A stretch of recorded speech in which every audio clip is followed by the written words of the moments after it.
ചേലക്കരയിൽ ആദ്യമായി വിവിധ തരം ദോശകളുടെ രുചിക്കൂട്ടുമായി ദോശ ഡൈൻ ഉടൻ പ്രവർത്തനം ആരംഭിക്കുന്നു.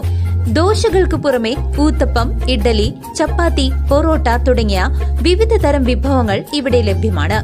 Opening shortly in Chelakkara. ശക്തമായ കാറ്റിലും മഴയിലും ചേലക്കര തോട്ടേക്കോട് വ്യാപക കൃഷിനാശം.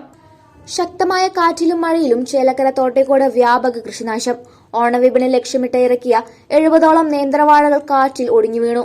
ഏകദേശം 75,000 രൂപയുടെ നഷ്ടമാണ് കണക്കാക്കുന്നത്. ശനിയാഴ്ച രാത്രിയുണ്ടായ അതിശക്തമായ കാറ്റിലും മഴയിലുമാണ് ചേലക്കര ഗ്രാമപഞ്ചായത്തിലെ 17ാം വാർഡ് തോട്ടേക്കോട് മേഖലയിൽ വ്യാപകമായ കൃഷിനാശം സംഭവിച്ചത്. ഓണവിപണി ലക്ഷ്യമിട്ട് കൃഷി ചെയ്ത ചങ്ങാലിക്കോടൻ വാഴകളാണ് ഒടിഞ്ഞു വീണത്. തോട്ടേക്കോട് കാരാമിൽ ഹൌസിൽ ശങ്കരനാരായണന്റെ തോട്ടത്തിലാണ് കൃഷിനാശം സംഭവിച്ചത്. ഏകദേശം 75,000 രൂപയുടെ നഷ്ടം സംഭവിച്ചതായി കർഷകൻ പറയുന്നു.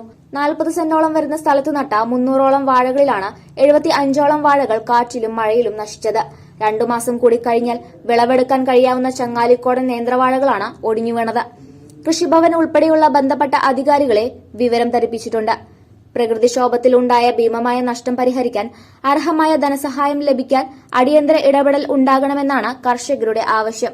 News desk CCV.